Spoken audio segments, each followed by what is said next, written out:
Estamos en estas entrevistas del Eco Tandil. Ahora vamos a hablar con el ministro de Salud de la provincia de Buenos Aires, Nicolás Kreplak. Bueno, Nicolás, gracias por estar por acá. Muchas gracias. Bueno, una pasada por Tandil en el marco de una actividad y siempre pensaba, porque hace unos días pasó la pandemia, el recordatorio de lo que fue la pandemia y demás cuestiones. Me imagino que la cuestión sanitaria es muy variable y pensábamos hace 5 años la pandemia, o cuando arrancaste la gestión era otra la realidad, ahora con una realidad nacional también muy imbrincada, muy compleja. ¿Cómo está hoy el panorama en la provincia? Tal cual, la salud es muy importante para la gestión pública. Para la vida de las personas es obvio, ¿no? Pero para la gestión pública también, porque además en recursos es muy importante. Y eso, además a nivel municipal, es muy impactante. Tiene mucho impacto en su presupuesto. Así que siempre hay que trabajar mucho sobre las políticas sanitarias. Con algunas particularidades, además de la sensibilidad que tiene. El sector es un sector que tiene, por ejemplo, una inflación estructural. Cada vez que aparece una tecnología nueva, aumenta el costo. Y eso, cuando uno encima está en un proceso de regresión económica, como estamos viendo en Argentina, genera una tensión muy grande y es una demanda inelástica, digamos. Uno en salud no puede ajustar ciertas cuestiones.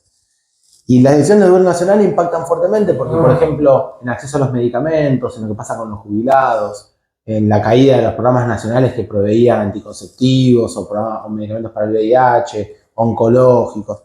Todo eso se redujo muy fuertemente y al final la cara la pone el municipio y la provincia. Entonces también un poco la recorrida hoy acá en el Precosapro, en la reunión de la región sanitaria octava con todos los municipios, trabajando sobre el proceso de reforma del sistema de salud, cómo armamos una red de salud que responda mejor, más eficientemente, aún en el contexto que estamos contando. Fue una reunión muy importante, con mucha presencia de trabajadores, de las autoridades sanitarias de cada distrito, y se plantean miles de problemáticas, ¿no? Pero lo más importante para mí es atender las problemáticas, pero sobre todo tener sistemas de información, poder planificar y poder organizarse, no correr solamente detrás de la urgencia, sino poder tener un diseño lo más racional y más estratégico del sistema de salud, porque si no se va todo el dinero en una parte y te queda todo lo necesario de financiar. Claro, está la coyuntura, que me imagino que es urgente siempre por todo lo que sucede, y también la planificación en el corto plazo. ¿Tan complejo fue? Y me imagino que sí, es la respuesta, pero todo lo que sucedió desde que Milei asumió. Sí, por muchas razones. Primero porque dicen esto motosierra, ¿no? Y parece como hasta divertido, simpático, pero el correlato de motosierra es, bueno, menos sueldo para los trabajadores de la salud, entonces algunos se van a trabajar. O esto, pérdida de los medicamentos. En el PAMI significa una caída de 1 de cada 4 medicamentos que se compraban en el PAMI, se dejaron de comprar. Y no es que sobraba medicamentos, se utilizaban los que se tienen que utilizar. Y además no es que se achicó porque se hizo una auditoría y se decidió que estos medicamentos estaban de más en la población. Simplemente no le alcanza la plata para comprarlo. Entonces quizás se sostiene esos medicamentos, pero la distribución es muy inequitativa, el que la necesitaba ya no puede pagar. Eso tiene un impacto tremendo porque termina aumentando entre la gente que llega a la guardia con la hipertensión descontrolada, la diabetes descontrolada. La verdad que está muy difícil y se le agrega a esa motosierra la mala gestión y la falta de planificación. Tampoco es que vienen y nos dicen, bueno, vamos a dejar de traer medicamentos para el VIH. No se puede, por ley, además no se lo anuncian. De repente no llegan. Y cuando no llegan los medicamentos te enterás porque el paciente lo va a buscar y vos no tenés para darle, y te pasa 1, 2, 3 veces, preguntás en Nación, te dice ya te mando y no te mandan, pasan los días y hay que salir a comprar. Entonces todo eso empeora las cosas, uno paga más caro, llega peor, se pierden oportunidades. Enfermedades tan complejas como las crónicas, que son, después de la pandemia volvemos a la situación de las enfermedades crónicas, que tienen tratamientos a largo plazo, que hay que tener mucha adherencia, mucho cuidado. Y si a cada una de esas situaciones complejas de la vida, pensar que para cualquiera de nosotros levantarse todos los días, tomar una pastilla, hacer un control, es un trabajo, no todos tienen la disciplina, aun si fuera gratuita la medicación. Además hay que pagarme y quizás no te alcanza. O además a veces viene y a veces no viene, la vas a buscar al centro de salud y no está. Y eso genera una caída de lo que es la principal problemática sanitaria de todo el mundo, digamos, ¿no? Las enfermedades crónicas y la falta de planificación y de claridad hacen que eso sea realmente muy difícil de llevar. ¿Se satura el sistema con todo esto? Digo, por ahí en la región, si bien hay ciudades grandes, Mar del Plata, Necochea, Tandil mismo, las otras son más chicas, me imagino también todo lo que ustedes gestionan, que es el conurbano, que me imagino que hay mucha más gente. ¿Se genera esa saturación? Sí, mira, en términos generales, hoy lo contaba en el COSAPRO, durante el 2024 tuvimos un aumento en la demanda de atención de cerca del 12%. Uno dice, ¿es mucho o es poco 12%? Bueno, yo tengo 100 hospitales provinciales, significa que tendría que tener 12 hospitales nuevos en un año para estar igual que como estábamos el año anterior. Es muchísimo eso, ¿no? 12 hospitales, estamos hablando de 15.000 trabajadores. Claro. Más. Tenemos una idea del impacto que tiene. Y eso distribuido en todos lados se ve en cada pequeño hospital municipal, en cada centro de salud, en cada región. Eso es, más gente que se fue a atender a los hospitales, porque hay gente que se quedó sin obras sociales, claro. Y más gente que fue porque las obras sociales están muy desfinanciadas, te cobran copago, la gente no puede pagarlos, termina dejando de ir al hospital, a la clínica privada, al consultorio privado para ir al público. Nos pasa con los jubilados, que como ya no le dan los medicamentos gratis en la farmacia, van al hospital a ver si los pueden conseguir. O no los pueden pagar. Hoy el gasto de bolsillo de medicamentos de los jubilados en promedio está cerca de los 200.000 pesos, que es casi toda la jubilación. Entonces tienen que ir a buscarlos de alguna manera a algún lado. La verdad que la situación está muy difícil, hay mucha demanda y el riesgo se traduzca en insatisfacción del trabajador de la salud. Porque entonces si vos tenés mucha demanda y la oferta resentida, la cosa es mucho peor para todos. Así que hay que fortalecer mucho a los trabajadores. Esto también es un poco esto de planificar, de tener encuentros de planificación de la gestión de la salud, también es darle más fortaleza al trabajador, más certezas.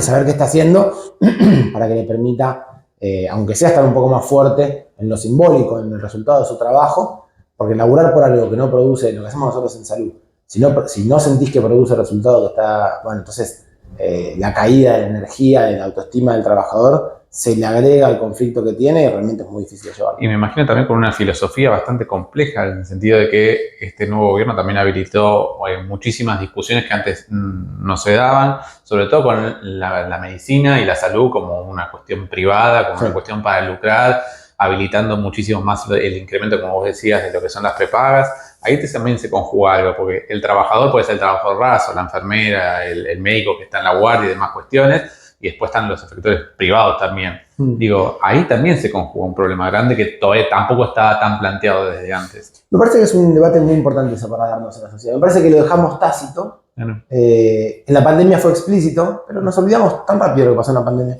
Esto de que la salud es un derecho, que tiene que ser equitativa y que el Estado tiene que hacerse responsable de esto. En la pandemia fue clarísimo. Claro. La sociedad mostró que tenía esa decisión, el gobierno se hizo cargo, incluso del sector privado, todos se ordenaron detrás de lo que el sector público decía. Salimos de la pandemia y volvimos a esta situación con un gobierno ahora que plantea esto que vos decís. Estimula mucho la idea de cobrarle al que viene del pueblo de al lado, al que no nació acá, tratar de empezar a restringir el acceso, de tener distintos niveles de acceso según el recurso, de privatizar lo que eran obras sociales, mandarlas a las prepagas.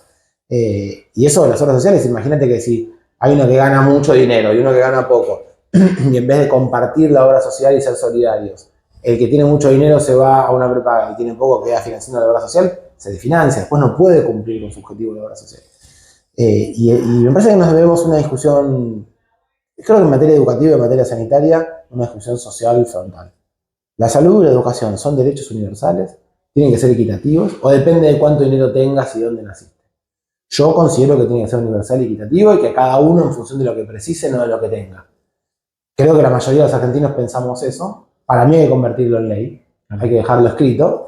Porque no puede ser que cualquier cambio de timón ponga en riesgo cosas que llevan muchos años hacerlas. Romperlas es fácil, pero hacerlas es realmente muy difícil. El caldo de cultivo que son a veces hoy las redes sociales dirán lo contrario, justamente. Que, como vos decías, que tiene que ser porque si es mejor argentino o mejor de una provincia que de la otra, o del conurbano y la ciudad autónoma de Buenos Aires, digo. Ahí también se genera una discusión. Las redes sociales son un mal, consejero, porque de ahí mucho mentira, mucho bot, mucho anónimo que dice cosas que después... Pero si lo pones en términos reales, si esa persona que hace hashtag es tu vecino al lado, que vos lo conocés, que bueno, él nació en otro pueblo, y está al lado tuyo y lo conocés y es un vecino, ¿lo harías?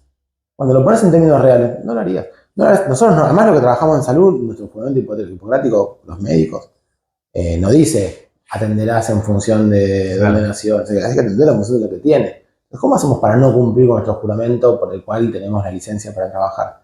Y además, lo que pasa con esto de las localidades, ¿no? Todo basado en una gran mentira. Finalmente yo lo estudié esto. ¿Cuánto es el impacto, cuánto es la cantidad de consultas de personas que vienen de otros países a atenderse? El 0,3%. Sí, generación de opinión, más que nada. Sí, en todo caso será para ocultar un ajuste. Vos decís, no te puedo atender porque está lleno de extranjeros, pero cuando mirás los números reales del 0,3%, no mueve el perímetro. Ya está hablando de que este año tuvimos un 12% de aumento y el otro es un 0,3%, imagínate. No, me parece que son, sí, chasquibum, digamos, cosas que se hacen para distraer la opinión real de un problema que tenemos, que hay que definir, que si es un derecho, hay que poner recursos ahí. Entonces no se puede hacer motosierra en todo. Te traigo un segundo a Tandil. Bueno, hablaste con el intendente? ¿Qué fue lo que te transmitió? ¿Cómo ves el sistema de salud? Siempre acá también se habla de saturación del sistema de salud y de las diferentes áreas. Sé que siempre hay temas con IOMA que son para atender. Bueno, ¿cuál es tu mirada? Sí, mucho trabajo. Tandil es una ciudad particular, es una ciudad muy pujante, está en una posición intermedia en la provincia, con un intendente que es médico y que sabe de salud. Así que hablar con intendente siempre es interesante. Hay muchos puntos de acuerdo. La provincia tiene acuerdos con el municipio, por ejemplo, en cofinanciar la terapia intensiva pediátrica, ahora con un laboratorio de oncología. Hay un trabajo gigante en el dispensario que ha crecido muchísimo, de 300 consultas a 7.000 consultas. Un trabajo, un crecimiento muy importante y roles que se van asignando. El idioma también tenía mucho conflicto desde antes que empecemos a hacer la gestión.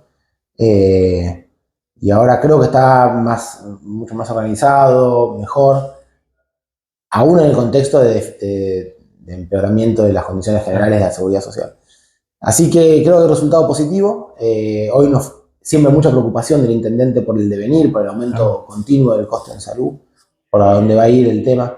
Y ahí la discusión es lo que hicimos en el Precosap, en el Congreso Regional. Es bueno, ¿cómo regionalizamos el sistema de salud? ¿Cómo construimos en cada territorio capacidades que ningún distrito va a poder resolver todo? Claro. Pero ¿cómo conseguimos en la región que la gente viaje lo menos posible, que esté que las respuestas estén los más cercanas a uno, que estén más en la prevención, trabajar más en los cuidados y reducir al mínimo el uso de las tecnologías y de los medicamentos, pero llevarlos al lugar necesario, que lleguen a tiempo y lograr mucho más trabajar en prevención?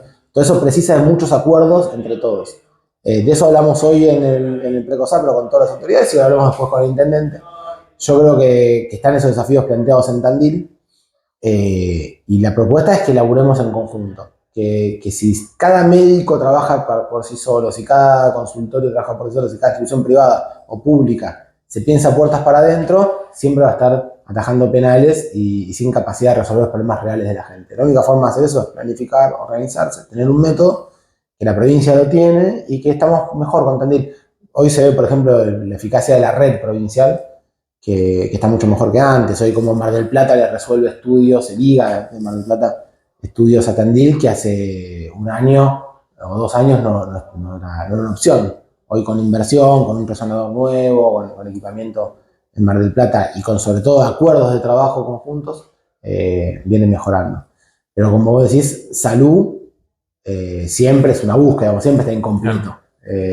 Pero lo bueno es por lo menos poder ver que de atrás para adelante estamos bastante mejor. Nicolás, muchas gracias. Por favor, gracias a vos. Nicolás Kreplak en el Eco de Tandil.